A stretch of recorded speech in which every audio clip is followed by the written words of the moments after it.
नमस्कार मित्रों।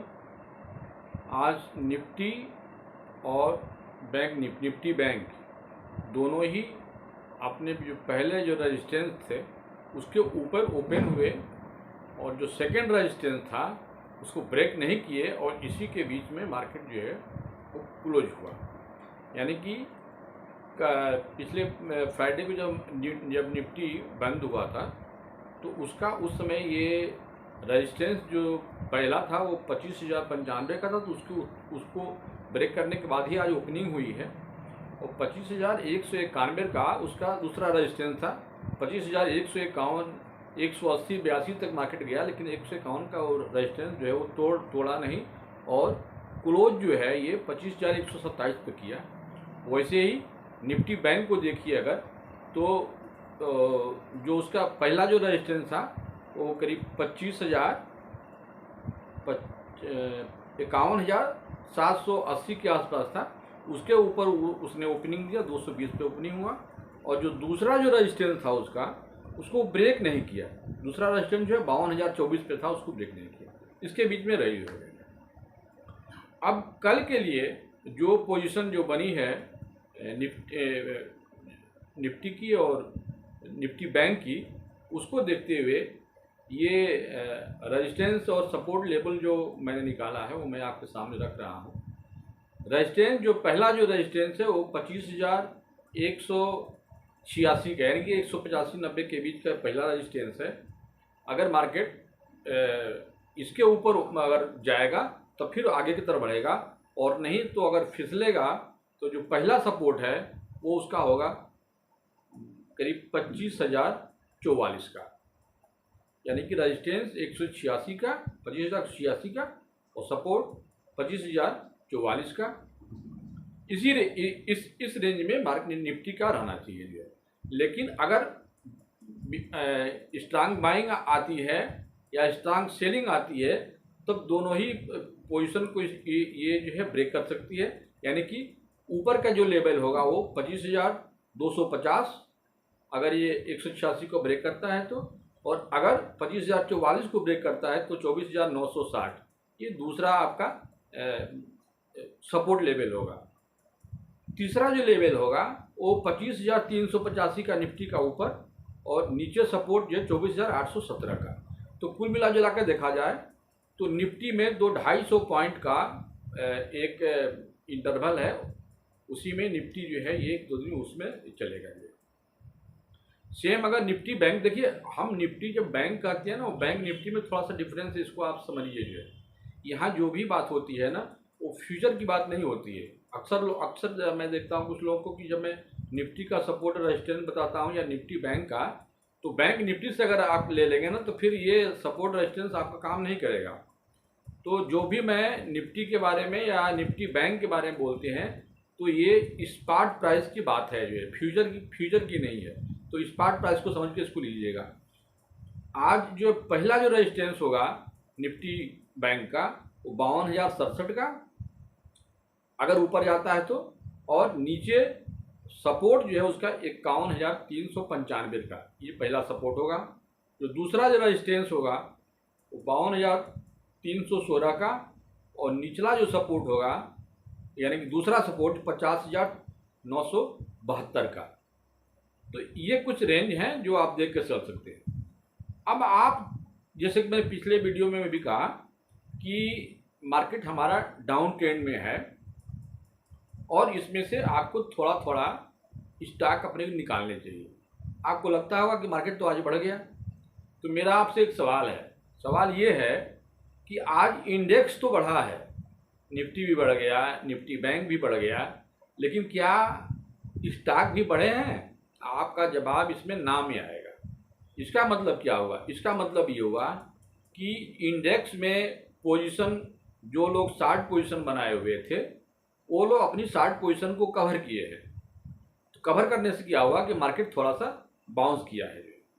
ये शॉर्ट कवरिंग क्यों आई है कि अभी जो 20 नवंबर से जो जिसमें कि अब ये निफ्टी में जो 5 एक्सपायरी होते थे उसको जो है एक्सचेंज जो है वो 1 एक्सपायरी कर दिया है। इसलिए अपनी पोजीशन अब फ्रेश पोजीशन लेने के लिए जिन लोगों की शॉर्ट पोजीशन थी उन्होंने अपना प्लस किया होगा और इस तरह से अब जो है नई पोजीशन आ जाएगी, इसलिए आज ये बाउंस बैक आपने दिखा है।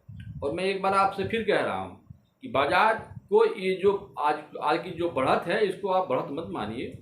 आप अपने पहले पोर्टफोलियो को देखिए कि इतना अगर इंडेक्स बढ़ा है तो मेरा पोर्टफोलियो बढ़ा है क्या। अगर आपको लगता है कि मार्केट के साथ साथ मेरा पोर्टफोलियो रैली किया बढ़ा हुआ है तो कोई बात नहीं, आप अपने डिसीजन पर रहिए कि हम अपना स्टॉक नहीं बेचेंगे। लेकिन मेरी सलाह ये है कि हर एक बाउंस पे अपने स्टॉक को थोड़ा थोड़ा खाली कीजिए। जो है मान लीजिए, सपोज कर लीजिए कि आप जो है वो अपना स्टॉक खाली कर दे रहे हैं। अगर मान लीजिए कि 10 लाख का आपका पोर्टफोलियो है, धीरे धीरे 20,000, 25,000, 50,000 अगर खाली कर रहे हैं तो दो बातें हो सकती हैं। या तो आपका जो पोर्टफोलियो है वो और जहाँ से आप सेल किए हुए वहाँ से हो सकता है कि बढ़ जाए, और दूसरा कंडीशन होता है कि वहाँ से गिर जाए। तो अगर मान लीजिए कुछ हल्का किए रहेंगे तो बढ़ेगा, तो बाकी जो आपका जो कैपिटल है वो तो ग्रो करेगा ही करेगा। लेकिन अगर मान लीजिए कि वहाँ से अगर मार्केट फिसल गया तो फिर आपका जो डिप्रिसिएशन है वो कुछ ज़्यादा हो जाएगा। इसलिए कैश में हमेशा बैठने के लिए मैं ये सलाह देता हूँ कि थोड़ा थोड़ा आपको एग्जिट करना है। मैं ये नहीं कह रहा हूँ कि आप पूरा एग्जिट कीजिए, लेकिन थोड़ा थोड़ा आप जो है वो अपने स्टॉक से एग्जिट कीजिए, ये देखते हुए कि हमारे स्टॉक में कोई एक ही पैमाना है कि बाजार अगर बढ़ता है और आपका पोर्टफोलियो में कोई वृद्धि होती है तो समझिए कि हमारे स्टॉक ठीक है, और नहीं तो आज ज़रूरत है कि हमारे पोर्टफोलियो को फिर से रीअरेंज करने के लिए। मार्केट के गिराव में ये मैं बार बार कहता हूँ कि घबराना नहीं चाहिए, और मार्केट जैसे गिरे वैसे अपने पोर्टफोलियो से अपने स्टॉक खाली कीजिए और दूसरे स्टॉक में आप चले जाइए।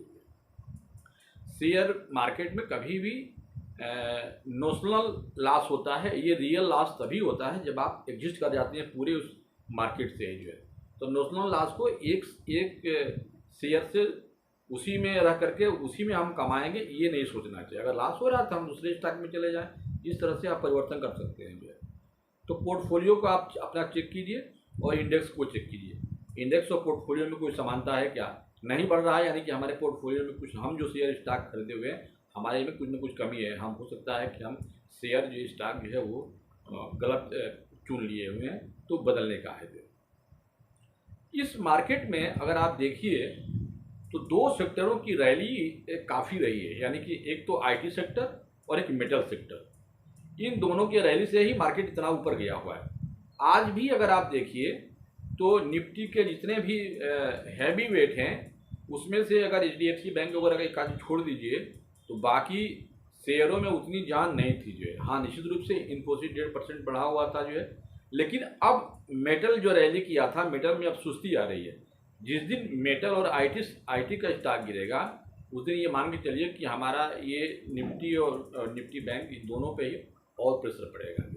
बैंक में देखिए तो अभी भी जो SBI का शेयर है वो बहुत मूव नहीं कर रही है। मार्केट इतना रैली किया उसके बाद भी ये 800, 810, 9 तक गया और फिर फिसल करके 800 के आसपास आ गया। तो स्टेट बैंक में अभी भी जो है वो कमजोरी बनी हुई है। तो बाजार नीचे जाने की एकदम आप इसको आप बात मानिए, नीचे जाने की प्रक्रिया में है, और आपको अपने स्टॉक जो है निश्चित रूप से थोड़े थोड़े आपको निकालना चाहिए। हमेशा देखिए कैपिटल को बचाए रखना इस मार्केट में बहुत बड़ी चीज़ है। आप प्रॉफिट न कमाएं लेकिन अपने लॉस को कम करें, ये भी एक तरह का एक स्ट्रेटजी बनी रहती है। और कभी भी मार्केट को देख करके हमेशा अपने को और मार्केट को दोनों को ताज़न को बनाए रखिए। जो है बाज़ार में अगर बने रहना है तो आप तभी बने रह सकते हैं जब आपका पोर्टफोलियो मजबूत हो, या अगर उसमें गिरावट आती है तो गिरावट के समय भी हम और शेयर और एक स्टॉक खरीद सकें। ये कैपेसिटी होनी चाहिए, और ये कैपेसिटी आपकी तभी आएगी जब आपके पास एक्स्ट्रा कैपिटल हो। एक्स्ट्रा कैपिटल भाई मार्केट में आप कितना आखिर पैसा लगाएंगे, निवेश की एक सीमा होती है, और ऑलरेडी अगर मान लीजिए इतने रनअप में कहीं ना कहीं आप पैसा लगा चुके हुए, फ्रेश इन्वेस्टमेंट का समय अभी है नहीं। अभी देखिए इंडिया VIX जो है वो 13 के आसपास चल रहा है। मैंने एक दिन आपको वीडियो पहले ही बोला था, जब इंडिया VIX 16 17 के ऊपर चलने लगे तब आप स्टॉक को या सेक्टर को पिक कीजिए और तब वहाँ पे अपना पैसा जो है इन्वेस्ट कीजिए। तो ये मेरी अपनी एक सलाह थी, और ये कोई ज़रूरी नहीं कि मेरी आप सलाह माने। हमारा जो विचार था, मार्केट के व्यू अब मैंने आपके सामने रखा। और वीडियो अगर ये अच्छा लगता है तो निश्चित रूप से हमारे चैनल को सब्सक्राइब कीजिए, बेल आइकन दबाइए, ताकि अगला वीडियो आने तक पहले आपको नोटिफिकेशन मिल जाए। और अगली वीडियो तक के लिए हमें याद दीजिए। नमस्कार।